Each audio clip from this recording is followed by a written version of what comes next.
Ready to go live.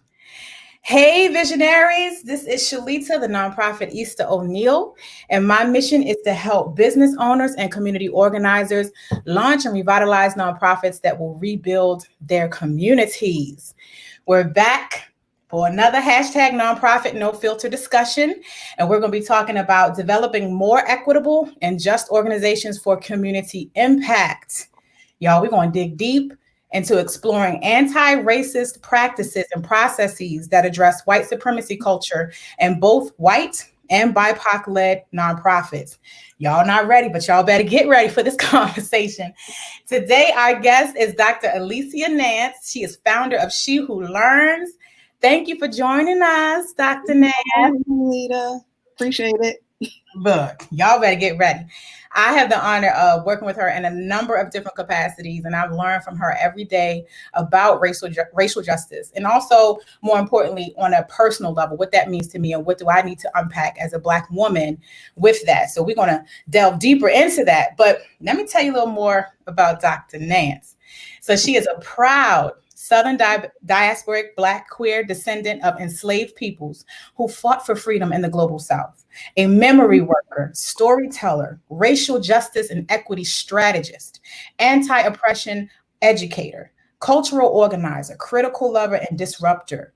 Alicia's work focuses on Black liberation and sovereignty through earth, birth, spirit, and youth work.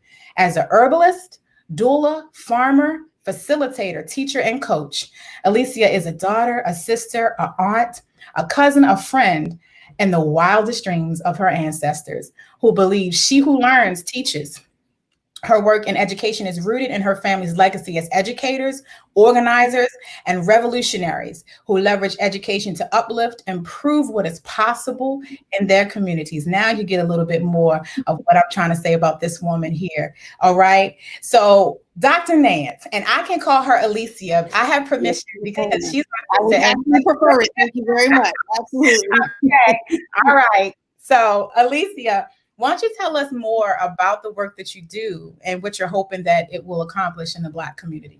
Sure. I think it's evolved over time. You know, I've been out of school myself, but I've been out of college or working from my college years, like late 90s, mid to late 90s. And so I think I've been grasping with this conversation around what Angela Davis calls grasping things at the root, which she calls radical.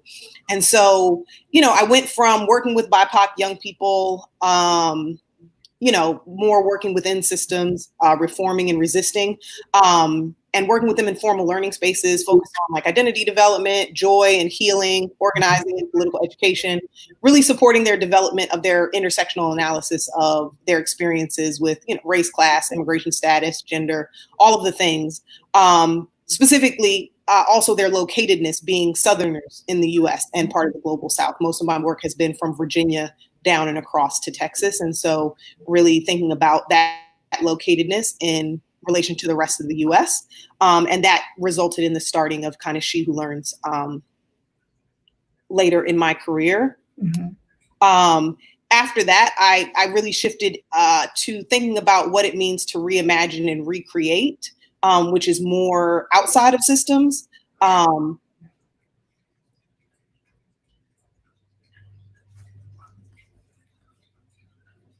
Oh, Alicia is still there? Oh, we're having technical difficulties, y'all. I think the internet. Okay, there you go. Okay, I didn't catch what you said previous to the. Uh-oh.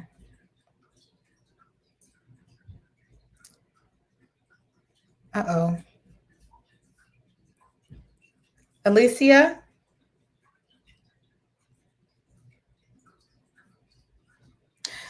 So we've got, technology, y'all, when it works, it's wonderful. When it doesn't, it's, ugh. Oh, there you go. Okay. And reimagine with land, with food, with the divine, with ourselves and each other. And that has led to the co-creation of a freedom farm and cooperative called Liberated Roots, Roots OOTS, and Roots Outs, specifically to think about what that, what that can mean to reimagine and recreate, honoring our ancestral kind of knowledge and where we came from, but also building off of that for the future generations. So that's. I love it. And so when we're also talking about, you said something there, radical, getting at the root. And I say this a lot of times to my clients where I'm like, okay, it's good to start a nonprofit. Great. You want to give back to the community. You want to heal a piece of yourself. But we also have to be intentional about how we are going about fixing whatever issue that we said that we're going to fix. So today's conversation is really about digging deeper into what does that mean, especially for, say, BIPOC, Black, Indigenous people of color led organizations. Like how can we be intentional about the work that we're doing so that we are actually upending the racism and white supremacy that have been built into the systems that we interact with every day. So with that, tell us more about what is anti-Black? Because I spoke to you and I met you and we started having these conversations and you were like anti-Black. I was like, and that we have these own thoughts, within ourselves and habits and things. So what is that? Sure. So I think Baltimore Racial Justice Action group probably sums it up the best in the ways that I've heard it. And it's anti-Blackness is the consequence of white supremacy in a dualistic society. So it is the corollary of the ideology of white supremacy. So there's an author and activist who is an Asian American named Scott Nakagawa, and he calls anti-Blackness the fulcrum, the point at which something can be leveraged of white supremacy in the US. And so in other words, anti-Blackness is central to understanding how race and racism operate in the US. And basically, resisting those messages and behaviors is rooted in anti-Blackness is central to racial justice action. So ultimately, anti-Blackness is, I hate to give it language in a way that might be that might focus on BIPOC folks, because it is not something that is just about BIPOC folks. I think anti-Blackness is all the ways in which we have been. It is the opposite of what it means to think that whiteness is superior. In order to think whiteness is superior, the opposite of that is that Blackness is inferior. And so anti-Blackness is wrapped up in all of those messages, all of those policies, all of those practices that literally voids the value of Blackness while systemically marginalizing Black people and their issues. And so that, I think that's where the crux of anti-Blackness lives in the US. It's definitely global. I think Blackness is everywhere, but we're talking specifically about the US. But it is definitely, just like white supremacy is there's a global architecture to our white supremacy. There's also then a global architecture for anti-Blackness. Got it. So how? And yes, BIPOC can and are. What does that look like? So like an everyday example of how does anti-Blackness show up? Sure. I think many of the ways that folks will think about anti-Blackness is specifically thinking about the ways in which we have BIPOC folks, specifically Black folks, have a notion of internalized racial inferiority, right? So like internalized racism. And so the conversations about kind of messages and standards. So one way it shows up is that the standard for what is appropriate or normal is that people of color, BIPOC folks, accept white and Eurocentric standards for things like beauty, family structures, communal interactions, the ways in which we think. This notion that W.E.B. Du Bois talked about in like double consciousness. We know what it means to have our own kind of epistemologies or ways of knowing in our community, but there is something inferior about those. And we literally work much of our life to navigate this other consciousness that we have when we step out of our communities, and it's a different way of operating. And so to think that that is superior or more legitimate than the ways in which we function in our homes and communities, that's really one of the most pressing or like tangible ways that it shows up for us BIPOC folks. Since I know when you asked this question to me, we were specifically really talking about BIPOC folks. Yeah. And so that internalized piece, there are all kinds of ways in which we can talk about how white people further anti-Blackness, but specifically within that. So like things like colorism, skin bleaching, all the ways in which like even some of my Afro-Latinx friends have talked about being prized for being born with lighter skin and being called a credit to their race because they are born with lighter skin than folks with darker skin, right? So all of the ways in which we have that language would be how it shows up within our own communities. Thank you. Because sometimes when we're talking about this is like really deep, information. And then there's models for how the work is done. There's language, very specific language and definitions for things that people may not understand, right? So breaking it down by how does this actually look is really helpful. And you also, one thing that I respect and love about you too is the ancestral reverence, right? And how you move with that every day with your ancestors. And even one of the events that we did together, you poured libations. And when we're talking about anti-Blackness, or for us as Black folks or BIPoC folks trying to blend in or assimilate, it's against our African culture, right? If you look back before we even came here, before brought here against our will with slavery, the African culture teaches us about mind, body, and spirit aligned, and how, it's a different way of thinking of ourselves and our community that here in Western world, here in the United States, everything is separate. Everything is separated. You can't connect with each other because there's always, you don't want people to see into you or be too vulnerable about different things, or there's a professional way to act and there's this way to act. And in our medicines, where everybody's treated the same with the same medicine, even though we're all very different in our makeup. So, can you talk a little bit more about, because I believe that healing is, if you don't know who you are, where you come from, then how are you going to know where you're going? Being able to honor your ancestors. What does that look like? And are we like truly really doing that in our community? What does it mean to to heal?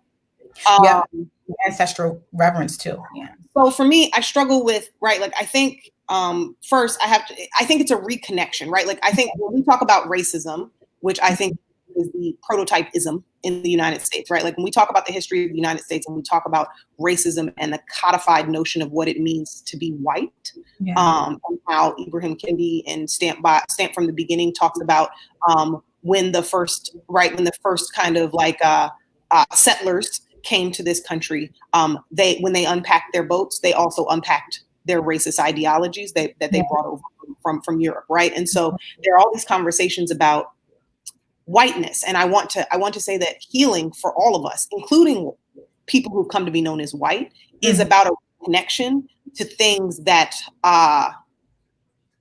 have been deemed inferior to this artificial white culture, right? And so Tim McCoon talks about like white supremacy culture and kind of its hallmarks, and it is no one's culture ultimately, right? Like, so whiteness is not cultural, right? It's about codifying power and right, and capital, and like this real like desire to hold on to things and to create a haves and a have-nots, right? And so all the ways in which imperialism and all of those kind of things work, colonialization, that is whiteness. And so I see healing, and specifically healing justice, right?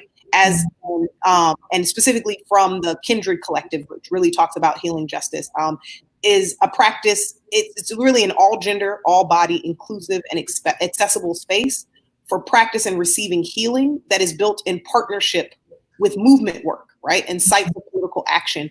And so they offer a whole variety of healing and healing services. And that's how I see healing justice. And healing justice work is really about listening, right? Honoring individuals, honoring intuition, innate wisdom, and all of those things are connected to our ancestors. So when we start looking at people's cultures, it's really about the ways in which we commune with nature and have learned from plants over generations, and know what to put into our bodies and know how to speak to each other, and the things that innately intuition comes into play. And I think that we have been very disconnected from that in this very sterile, dehumanizing kind of hustle that is white supremacy, right? And so I think the healing that I really think is powerful is Cindy Suarez has this book called The Power Manual, and she talks about liberatory power, right? And this notion of these frameworks of liberatory power. And she talks about all power is related on our interactions with each other, right? Like it's redefining our relationships with each other and redefining how we define ourselves as having powerless identities or powerful identities. And so all of this work, I believe, is the process of healing. The process of undoing is a process of healing in itself. And so I think that's what it is in any practice that allows you to explore that, to question what you have thought is normal, right? All the ways in which we've been socialized, as Lisa Delpit talks about, like kind of the smog that we breathe in, that is racism and oppression. I think that is healing. Yes. Yeah. And I know those who are listening are, maybe like, well, what does this have to do with nonprofit? Because I'm always talking about the technical side of building a nonprofit, fundraising, and that sort of thing. But I also believe that if you're going to come into this nonprofit space and really be about creating change, you have to talk about these things. You have to know the historical context, whether it is homelessness that you're trying to address, or whether it's unemployment that you're trying to address, or whatever social ill in the community has a history. And if you don't understand what that history is, and it's all steeped in racism and white supremacy, because in this country, that is what these systems were built on. And a lot of people, well, the system, this isn't working for us. No, because it wasn't designed to work for us. Right. It was designed that way. So we have to understand and do your own research and start, educating yourself around what does this look like and how does it manifest in our communities, and what's the best way that you can approach, whatever issue that you're trying to approach. Now, I want to ask too, since we're going that way, right? So is philanthropy, and I think you said it a little already, but a little bit, but I want you to go deeper, but is philanthropy in the nonprofit sector inherently racist? Like, how does that? Philanthropy is everything in this country runs on racism. Okay. Period. If it is a system, if it is a structure, it was not built to benefit. The anti-Blackness is inherently built into those things, because that's what this country was built on, right? Like we cannot divorce the systems that have grown over time and where they come from, right? And so when I think of that, I think of the book Decolonizing Wealth and The Revolution Will Not Be Funded, when they talk about the nonprofit industrial complex, and they talk really about how those things go hand in hand. And so if you think about the nonprofit industrial complex as a set of relationships that link political and financial technologies of state and owning class control with surveillance over public and political ideology, right? So like the idea of progressive and leftist social movements, and how this is kind of how it's codified is through the nonprofit industrial complex. Then therefore, foundations theoretically are supposed to be a correction for the ills of capitalism. However, if we look at where the actual funding goes, right, including who governs it, and these institutions, we can see that most of this country's charity, whether individual, corporate, or foundational, is not directed towards programs, services, and institutions that benefit folks that are considered poor or disenfranchised, and certainly not towards affecting social change. When wealthy people create foundations, they are exempt from paying taxes on their wealth, right? So essentially, they rob the public of monies, right, that should be owed to them, and then give it back, but then give back very little of that, right, of what was already lost in the taxes, right? So it's a hustle, right? Like it's all the ways in which, again, there's a codification of power. Folks don't want to lose their money. There's something about continuing to talk about this 1%. And then if we don't look at like the root causes of like, I think people really believe that folks do things for altruistic reasons when it's connected to money and things like that. And I would argue they may be attempting to, but if you don't understand the root causes of how the system readjusts for itself, those things don't come true.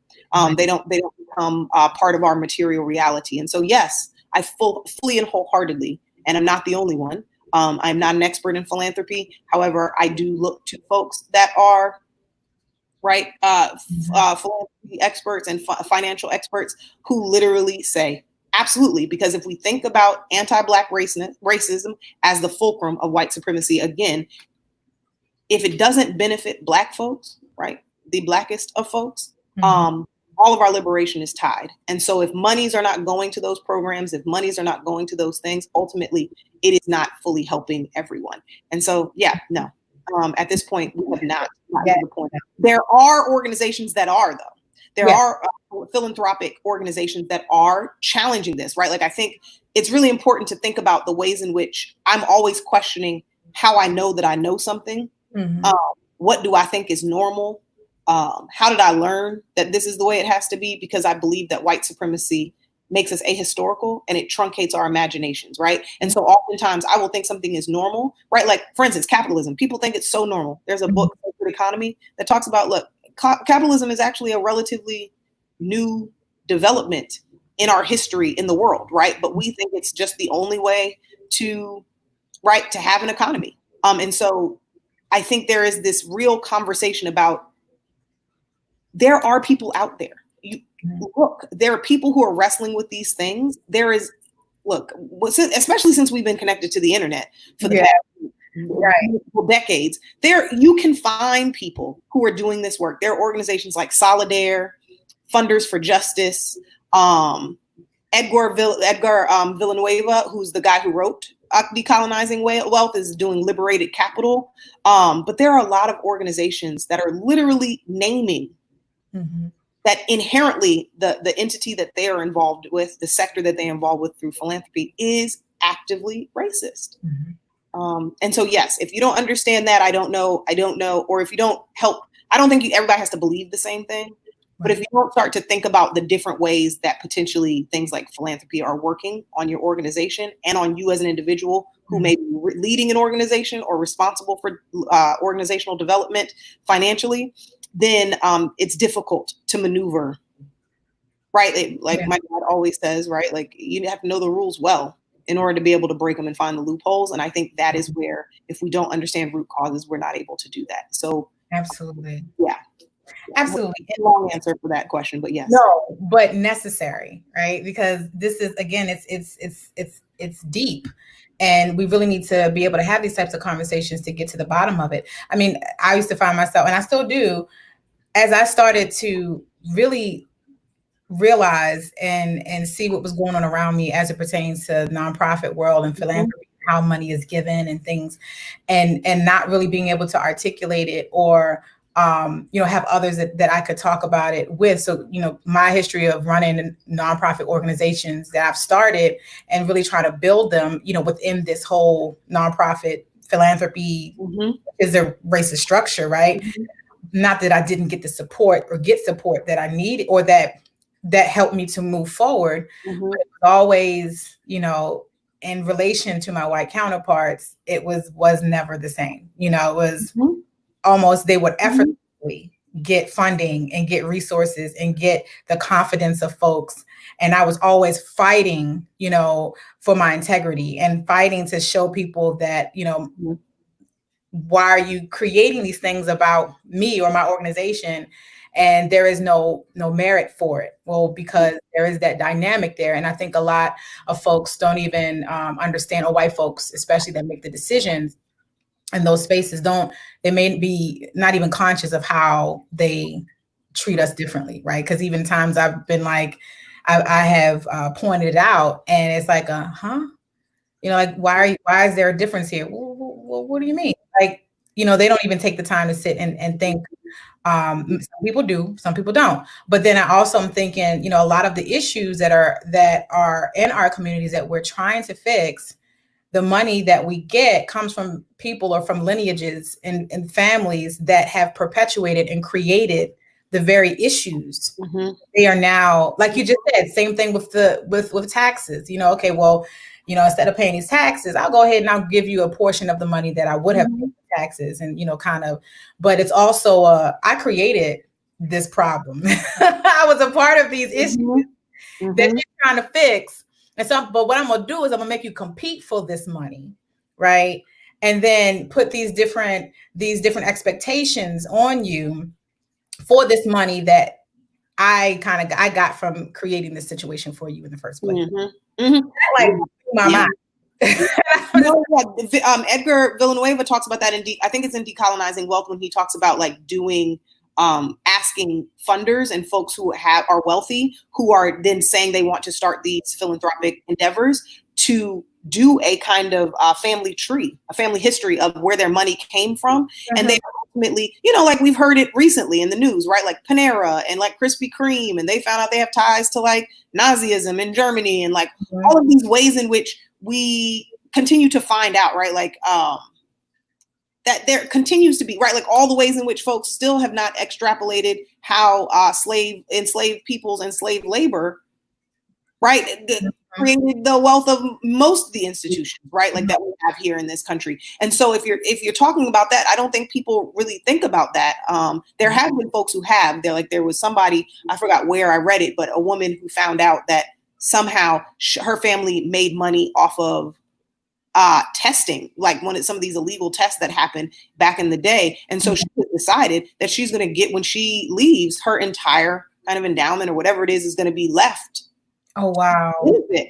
Folks, she was like, that is my responsibility, right? Like in this family, is to like provide a substantial amount of resources to give back to what ultimately my family, this is the only reason why I've lived the life I've lived, is because other people were harmed, right, and killed. Right. So there's all the ways in which I think that allows folks to really concretize or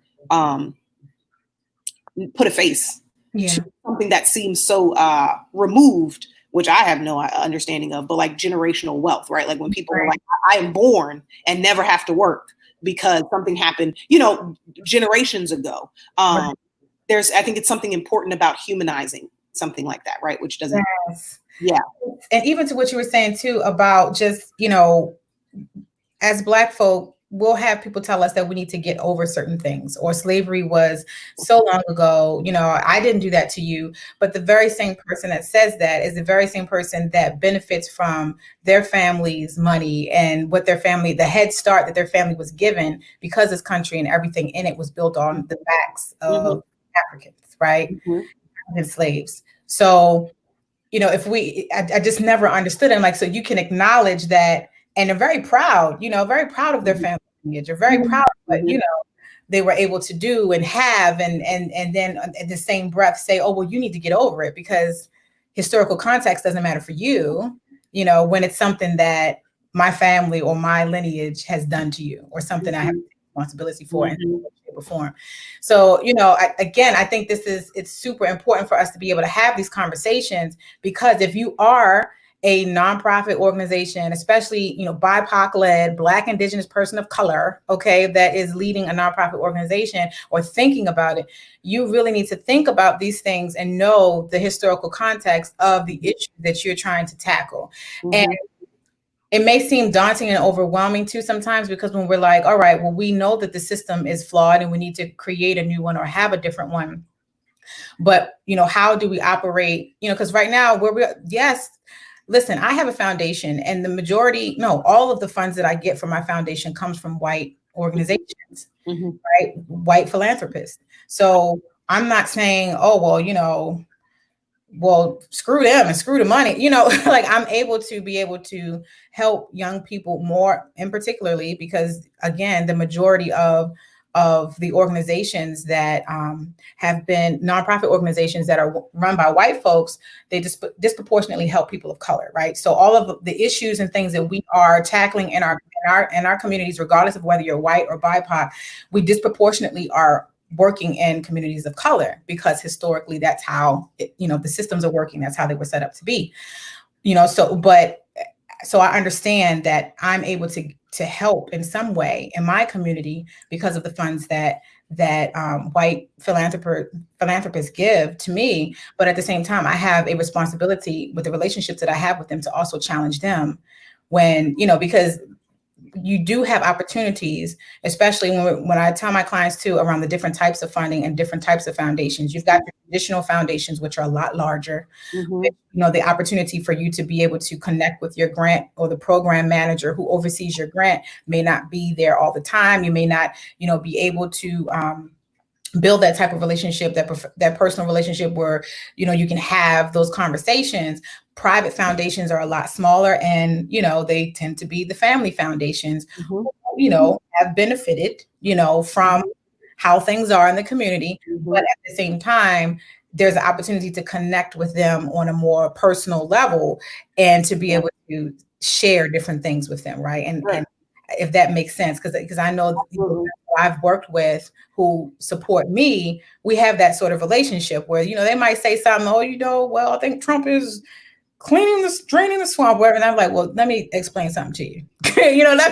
Let me share something with you. Can't, there's an opportunity to be able to say, or what is that really happening to y'all? Oh my gosh, I never knew. Well, you weren't paying attention. You can build up certain relationships to be able to have that conversation, right? And that. But what would you, Alicia, when we're talking about, I'm a nonprofit founder, and as I'm trying to do my work too, as we're talking about unpacking anti-Blackness within our own minds, within our own habits, how do we, make sure we're not perpetuating the very things that we are speaking against? Like, what's our role? How do we not be that, or how I put it here, perpetuating the same or similar white supremacy ideals that we denounce? Sure. Well, I think first, let me just give a disclaimer, right? Like, because when I'm in a situation when I'm talking about my skin folk, right, my kinfolk, and other folks of color in mixed space, I want to be very clear that I am not discounting the very profound, right, learning that is related to lived experience, right? Black, Indigenous, Latinx, Asian, other people of color, folks that are in impacted communities have a very unique and critical level of understanding because of their lived experiences, right, at the intersections of, right, all of the forms of oppression that they experience.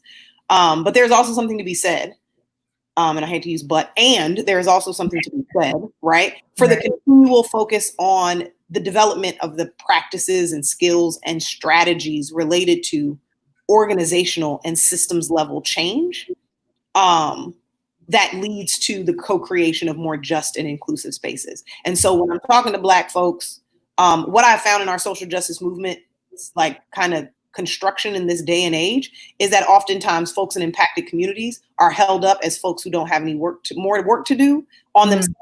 They haven't arrived, right? So they, in no other reason that they were born in the skin they are in, or whatever it is, they can say no wrong, can do no wrong, and are in no ways complicit in other people's oppression, right? But I believe that we are all complicit.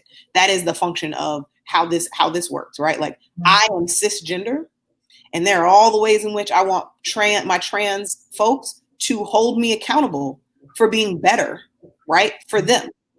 Just because I am Black, just because I am queer, just because I am whatever, does not mean I don't still have that work to do. Right.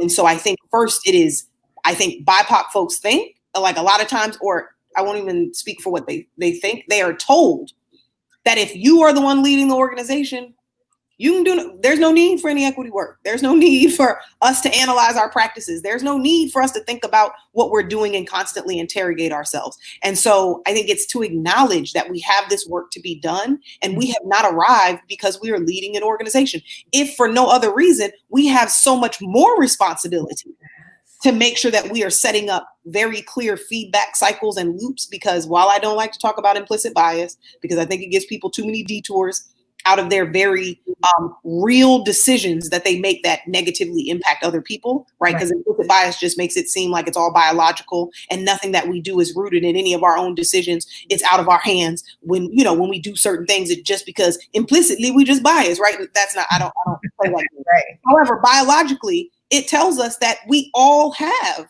these things based on the way we're socialized, based on the bodies that we are in, right? Like, so for me, as a teacher, it is the most like poignant example for me that keeps me always holding my feet to the fire and wanting other people in my space to hold my feet to the fire. I am a short statured girl, right? I'm 5'5", and when larger boys would play in my classroom, specifically athletes, I would automatically take it as aggressive, right? Like it was a tension there, right? Now, if my girls were doing the same thing, if boys that were about my height were doing the same thing, I didn't feel it was aggressive. I didn't have the same reaction. But what that meant for my boys that were larger, who were jocks, who were lovingly playing with each other, it meant that I thought about writing referrals, and I thought about sending them out of class, and I thought about reprimanding them in a way that had real consequences for their lived experiences in school.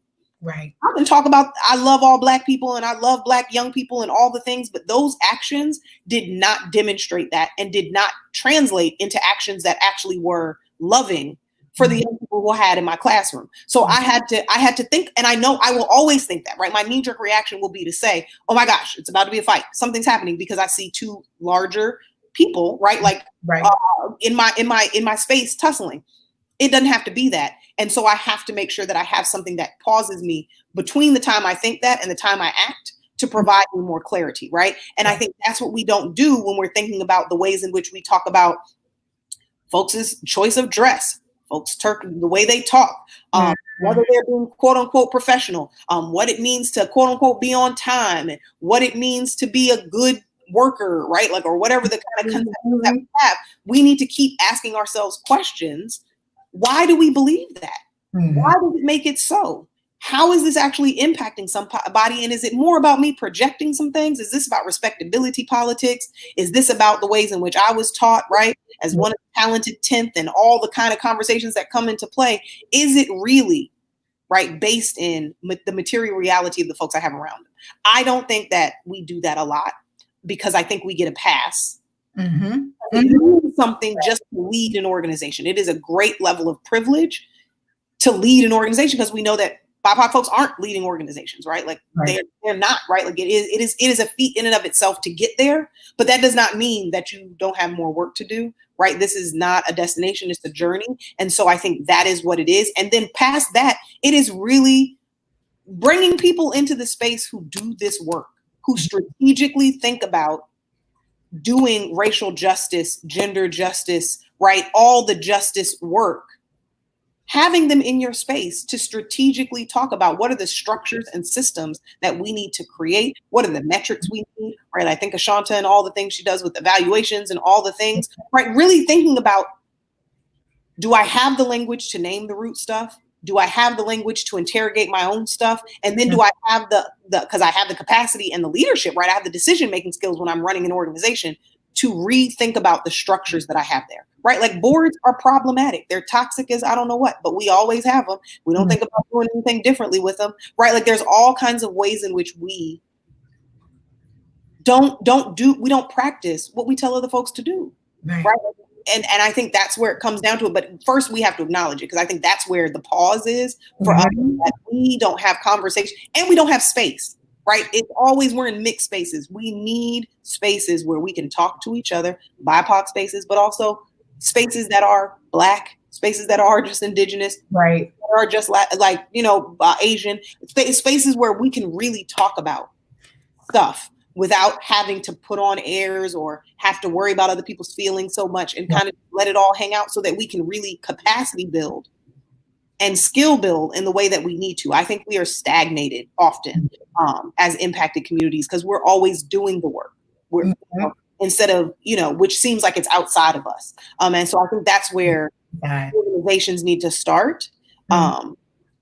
And individuals, because ultimately it's a collection of individuals that make up an organization. So if we really think that it's not self-work and individual work, you don't change anybody else. And that is central to everything that, I've been saying around healing, like period, whether it's on a personal level around how things are happening in your life, and things that are also in a professional context. If you're with a nonprofit, everything that you try to do when you're trying to address an issue needs to start with self. Because I've also learned, over the years before, I used to think that, when I had certain types of employees or staff members and I saw certain behaviors and things like that, and people were doing certain things, I'm like, oh, what's wrong with them? What's wrong with them? What is going on here? Why can't they get it right? Or why can't? And when I started looking at myself and what about me has attracted them to me or has created this, what role have I played in allowing this to happen? I started to see that, Okay. Well, some of my stuff has come into how I connect with folk, or, maybe from my healing process of coming from a place of from rejection and abandonment, people pleasing. And a lot of us do it. We people please. We just want to make people happy and feel comfortable and like us. But people will take advantage of that, right? Because you're not coming from a place of you needing to heal and not knowing that you need. Yeah, we're mirrors and windows for each other. Yes. We're mirrors and windows for each other. And so folks, oftentimes my mom, and it makes me uncomfortable every time I say it, which is good, because that is where growth is at that like discomfort, that place of discomfort. Every time I say that person just gets on my nerves, or I just can't stand them, my mom would always say, what about how they are showing up is a reflection of how you show up. When you really don't like something in somebody else, it's real though. You having yourself, right? So like, if you can turn it around that way, it's less about them and more about like your development and what you need to do. And that is a question that oftentimes I don't ask myself, because again, my parents taught me that don't ask no questions if you want no answer. I don't even ask it of myself. However, that's where the work is, right? I think the People's Institute for Survival and Beyond, which is a dope organization that everybody should know about, out of New Orleans, they've been doing anti-racism work for 60 plus years. When they have trainings, right? When they create trainers for, like, they create the space for folks to come in and become trainers to do their Undoing Racism workshops, they tell folks, you have to bring in your immediate family to the training. Because if you can bring in your immediate family and have these conversations in your family, you shouldn't be facilitating anything for anybody else to be having conversations with their family, right? Like, that demonstrates the level of the layers of like ways in which we like to maneuver and move out of the place of making ourselves uncomfortable, right? Like, if I have to go home and talk to my dad about homophobia and talk to my mom about transphobia, right? Like, and talk to my family members about all the ways in which colorism plays out in our very fair-skinned family and all the things, right? Like, that is real uncomfortable. It's really, really uncomfortable. I could talk to other people's family all day. But it's really about how do we do that work in our own focus of control, right? Like, in our own spheres of influence, right? And so I really I think that also extrapolates out to the large, thinking about like Adrienne Marie Brown's like emergent strategy, when she talks about fractals and what happens in the small happens in the large. I think what we are able to do in our family and the kind of dynamics that we learn in our family, those are the things that happen when we're leaders in an organization. When we think about how to interact with each other, they really inform things, and they provide us with, again, mirrors and windows. Mirrors and windows. And it all, like, there is no separation between mind, body, and spirit. You yourself, the community, like, we are all related. We're all connected. And the moment you start to see that and start to address, like you said, when you turn the mirror on yourself, and when I had to turn the mirror on myself and say, well, what is my role in it? And like you said, then I can identify, okay, these are some things as I need to work on myself. And once I started working on those things, then the people around me started to change. Different situations started to change and being more in line with what I wanted them to be, because I was more in line with who I wanted to be. And it's an ongoing process. But I also think, nonprofit visionaries, period, whether you have a nonprofit or not, people, period, anybody watching this, you have to, start with self first and look internal and see what are the things that you need to heal from? What are the things that you need to process?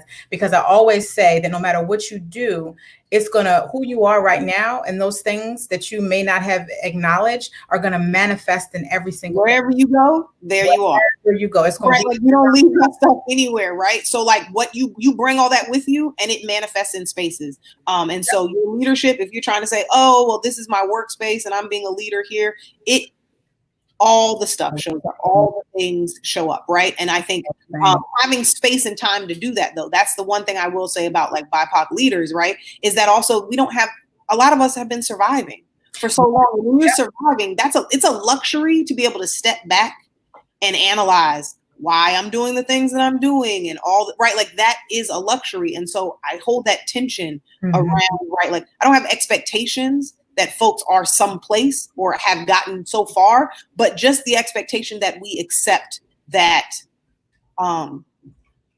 we're complicit, right? Like, that we all have work to do, right? Like, that's because I don't know if you can have teachable spirit, as my mom says, or a learning disposition, if you're unable to honor that you have work to do, right? Like, I don't know how I don't know how we honor each other's humanity, right? Because like the other piece of it is, I think leaders oftentimes, there is a fear of publicly making mistakes or publicly demonstrating that you don't know something because of the ways white supremacy works in a way where you need to have all the solutions. Perfectionism is in there, right? Like, I think most people really need to go and find Tima Akun's article where she really talks about hallmarks of white supremacy culture, characteristics, and then she provides like anecdotes for each one of them, and she talks about these things.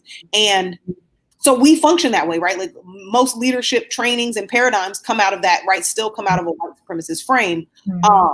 But the inability to, I think what I see oftentimes is within our spaces is that we're expected to move so perfectly that we don't. Because when we don't, people are like, oh, throw them away. Yeah, right. Throw them away. Throw the whole thing away and start over with somebody else, right? So there's like this very disposable nature of like capitalism. You can always buy another one. You can always get another one, right? Like all the ways in which this devalues life and just humanity. This notion that, yes, there are lived consequences. Yes, you can make a mistake that means you will never be in leadership again.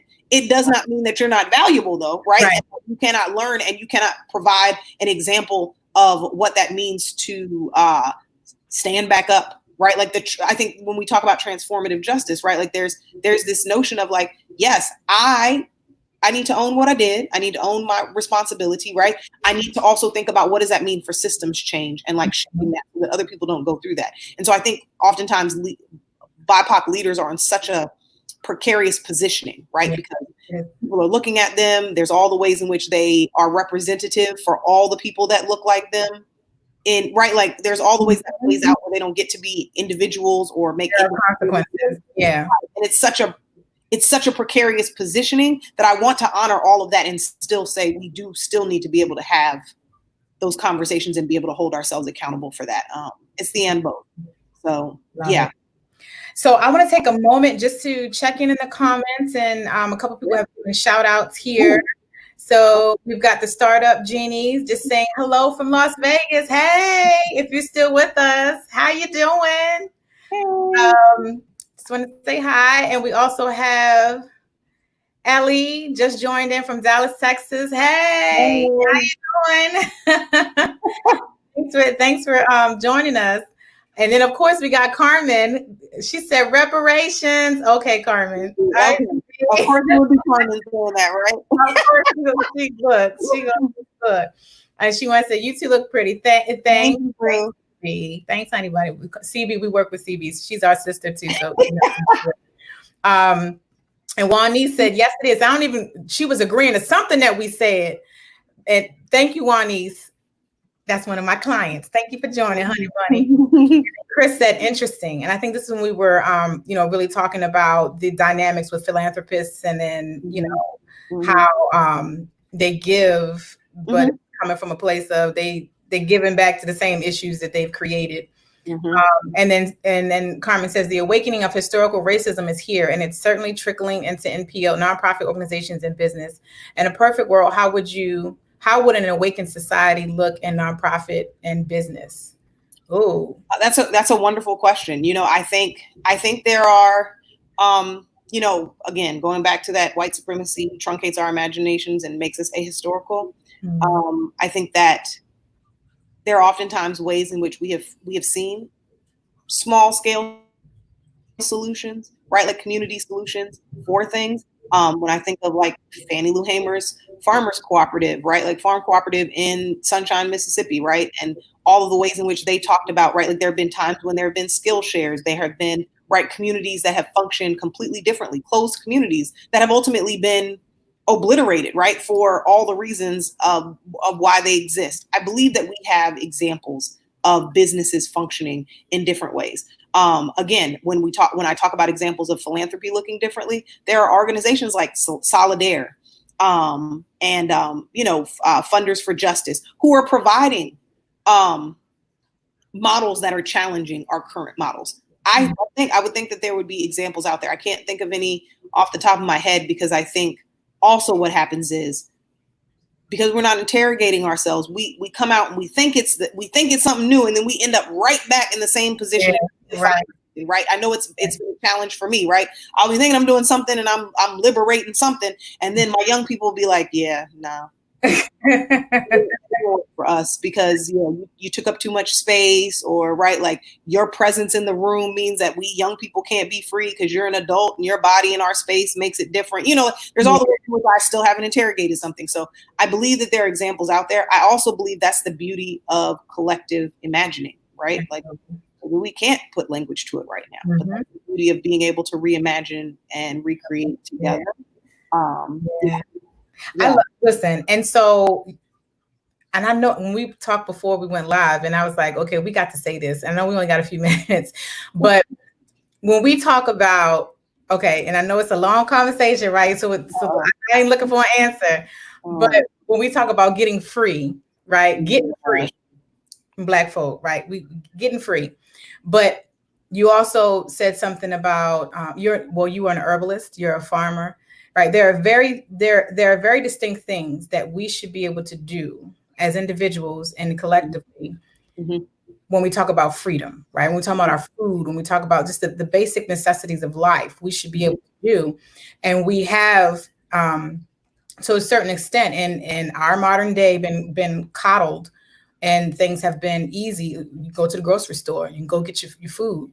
We don't know how to grow our food, right? And even when I know before the COVID, I would tell folks, "Oh, let's grow some food. I'm growing. Oh, you growing? I ain't got time for that. Oh, I don't got no space for that. I don't growing food. I'm just gonna go to the grocery store." But we want to get free though. Like how can you defend yourself? Do you know how to defend yourself? Like, do you, all these things that require, if you're going to have a sustainable community, you know how to do these things. So what do you think about that? Just, what are some things that folk can start to do or implement in their own lives that can help them to be more self-sustaining? Sure. I mean, and I'm definitely not some sort of model for any of this. I'm grappling with all of this myself. I laugh because my partner rails on oftentimes about folks got to go to the grocery store. Folks got to do it.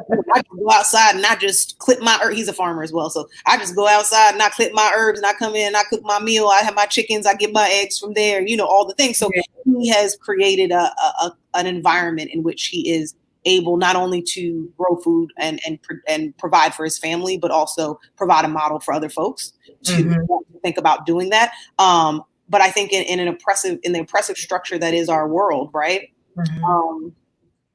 That's a luxury. Got to have, folks have to have space and time. Oftentimes you got to own some stuff in order to do that. You can't be working 14 jobs because, the livable wage, you don't have a livable wage, right? So there's all these intersecting things. I think really what moving towards freedom is for me is moving towards a centering of my dignity, a centering of my humanity, and the opportunity to make decisions for myself about how I would like to be impacted, right? And so it's free of kind of these oppressive structures that I have, right? Capitalism functions in making us very dependent on certain things, right? Like this is the whole point of it, right? Addicted to different foods, addicted to, right? Like all the things, right?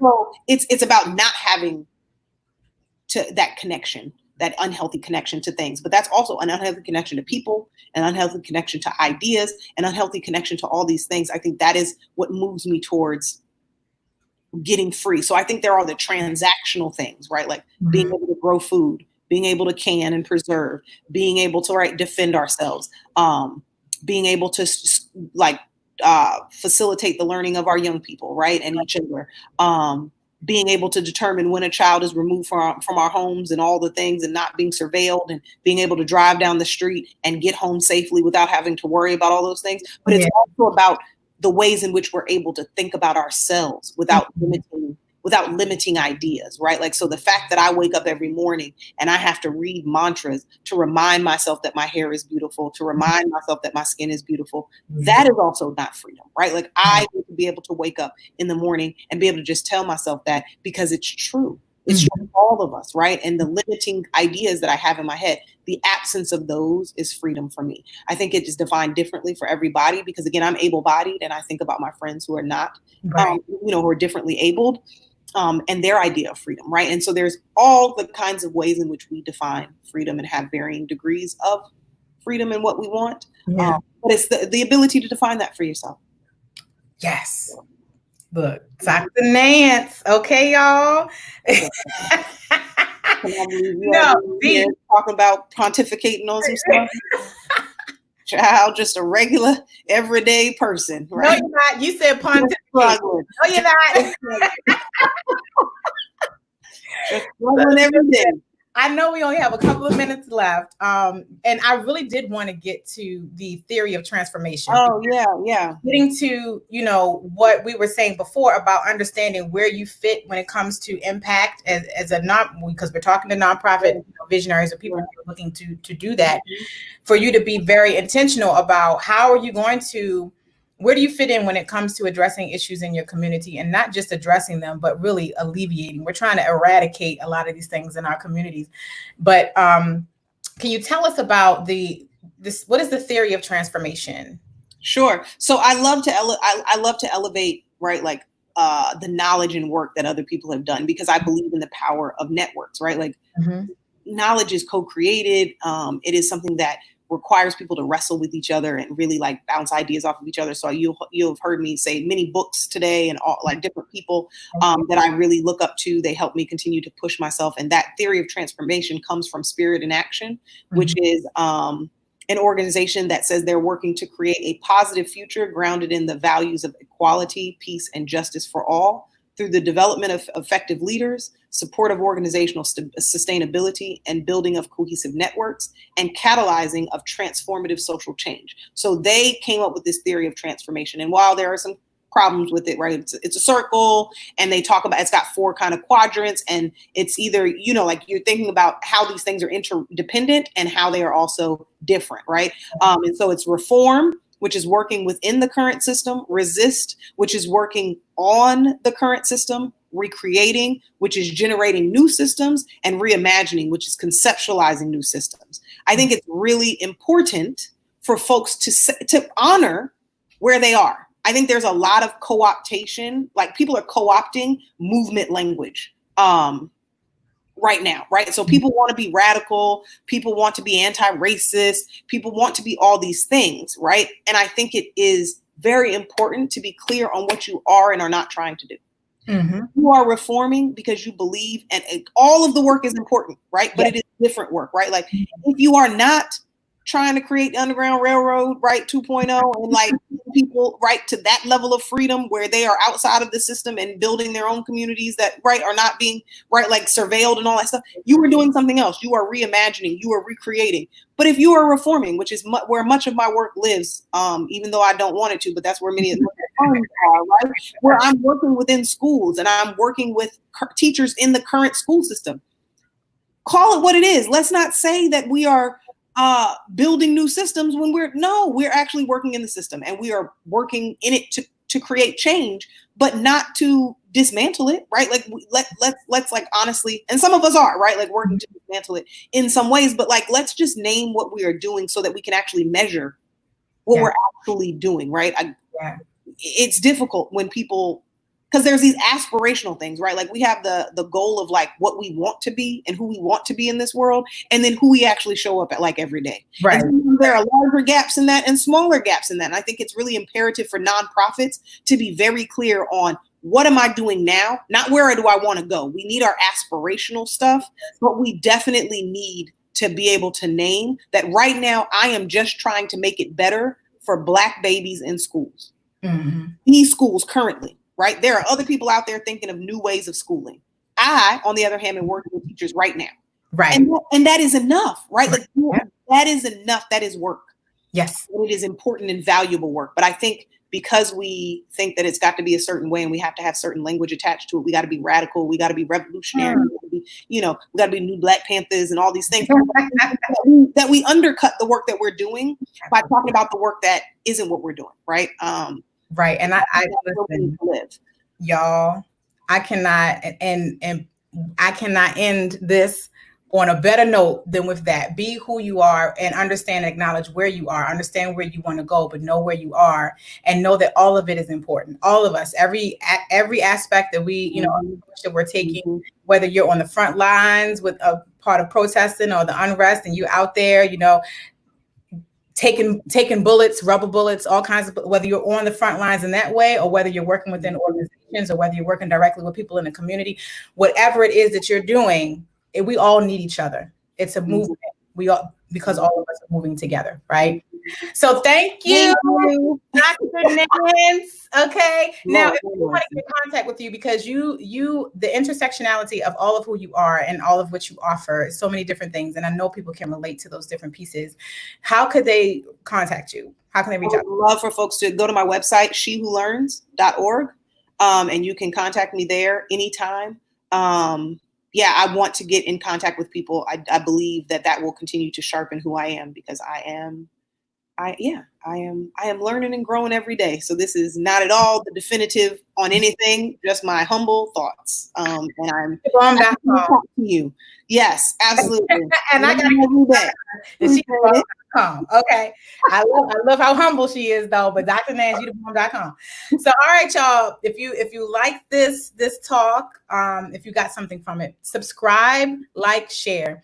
If you are looking at this on Facebook, make sure you like my page so you can get notifications. But we're going to be doing this every week. If you're looking at it on YouTube, make sure that you like and you subscribe, both, right? Come on, y'all, so that you can be notified too of what I'm doing. Plus, I have a whole bunch of videos on YouTube that on different topics around nonprofits. So you need to make sure you check that out.